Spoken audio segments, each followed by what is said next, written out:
حدیث نمبر 47 حضرت ابو ہریرہ رضی اللہ عنہ سے روایت ہے کہ نبی کریم صلی اللہ علیہ وسلم نے فرمایا، جو کوئی ایمان رکھ کر اور ثواب کی نیت سے کسی مسلمان کے جنازے کے ساتھ جائے اور نماز اور دفن سے فراغت ہونے تک اس کے ساتھ رہے تو وہ 2 قیرات ثواب لے کر لوٹے گا۔ ہر قیرات اتنا بڑا ہوگا جیسے احد کا پہاڑ،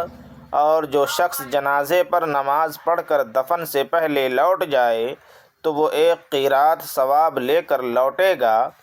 روح کے ساتھ اس حدیث کو عثمان معزن نے بھی روایت کیا ہے۔ کہا، ہم سے عوف نے بیان کیا، انہوں نے محمد بن سیرین سے سنا،